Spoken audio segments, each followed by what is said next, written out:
Hi guys. तो आज हमारे साथ एक पुराने स्टूडेंट हैं जिन्होंने एयरफेयर एंड टिकटिंग का कोर्स करा था और इनकी जॉब भी लग चुकी है।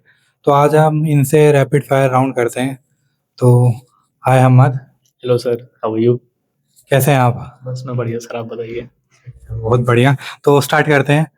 ठीक है, तो पहला क्वेश्चन ये है, जॉब करने से पहले और इस कोर्स को करने से पहले आपकी सिचुएशन क्या थी? सर मैं अगर सही से सही मायनों में बताऊं आपको तो मतलब 12वीं जब मैंने करी थी ना, उसके बाद मुझे कोई क्लियर डायरेक्शन नहीं पता थी, कुछ नहीं पता था कि करूं क्या नहीं करूं। अभी पढ़ के निकला हूं मैं, ग्रेजुएशन कंप्लीट करी उसके बाद मैंने, ठीक है। पैसे कमाने थे, जॉब चाहिए थी मेरे को, फिर मेरे को आपसे कनेक्शन हुआ, ठीक है।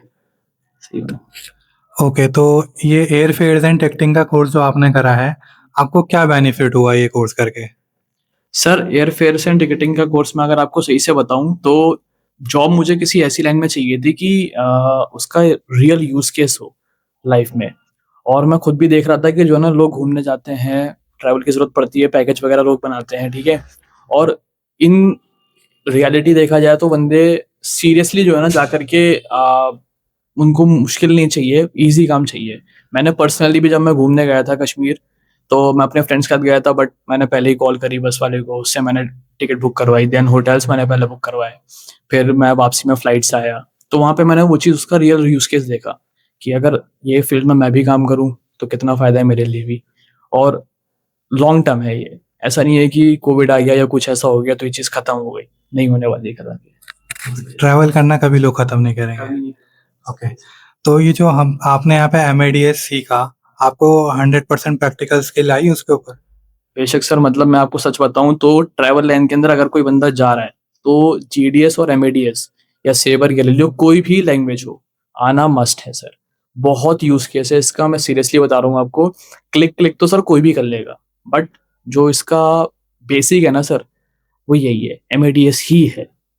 कोई भी बंदा जिसको आता है ना, जो पता है कि कोडिंग कैसे होती है उसके अंदर। जैसे मैं आपको एक एग्जांपल दूं, आज के टाइम पे एआई आ गया, ठीक है। लोग एआई को कमांड दे रहे हैं और कमांड से वो एआई से कोई भी एप्लीकेशन क्रिएट हो रही है, बट दे डोंट नो कि उसके बैकएंड में कोडिंग क्या है, ठीक है।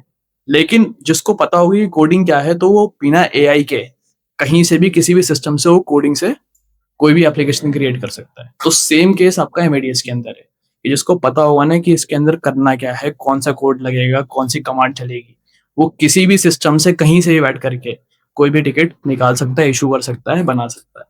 उसे किसी सिस्टम की जरूरत नहीं है कि उसे क्लिक क्लिक। ओके, तो इसकी जॉब कोई भी ग्लोबली भी कर सकता है? जी सर बिल्कुल, आप किसी, मैंने बताया ना जैसे आपको कि किसी भी सिस्टम से आप एक्सेस कर सकते हो, बस आपको कमांड्स आने चाहिए, आपको नॉलेज होनी चाहिए, बेसिक नॉलेज होनी चाहिए आपको। जैसे ब्रेक बाय ब्रेक एक बिल्डिंग में होती है ना, वैसे ये ब्रेक है सर, कि आपको एक पता है कि कैसे क्या करना है। तो एक लास्ट क्वेश्चन, ये कोर्स करने के बाद अप्रोक्सीमेटली कितनी सैलरी लग सकती है? सर मैं अगर आपको जेन्युइनली बताऊं तो आपके पास, जैसा मान के चलिए अगर एक्सपीरियंस है आपके पास 1 साल का कम से कम, ठीक है, तो 50, 40, 50 से कहीं कम नहीं गई, मिनिमम बता रहा हूँ मैं आपको ये, ठीक है। और कहीं अच्छी कंपनी है, मतलब ब्रिटिश एयरवेज हो गई या अमेरिकन एयरलाइंस हो गई, जहाँ पे रियली रिक्वायरमेंट है, तो मतलब 60, 70 तो कहीं नहीं गई आपकी, अगर बैकएंड में आप काम कर रहे हैं तो। और फिर बैकएंड के अलावा कहीं और जैसे सेल्स वगैरह में कहीं जाते हैं, तो उसका कोई हिसाब ही नहीं है सर, फिर तो पैसा होगा तो जितना आपको आता है आपकी एक्सपर्टीज के ऊपर आपको सैलरी मिलेगी। तो ये थे मिस्टर हम्माद, जिन्होंने अपनी एक वर्क लाइफ आपके साथ शेयर करी। तो अगर आपको भी एयरफेयर एंड टिकटिंग का कोर्स करना है, तो do let us know and enrol now.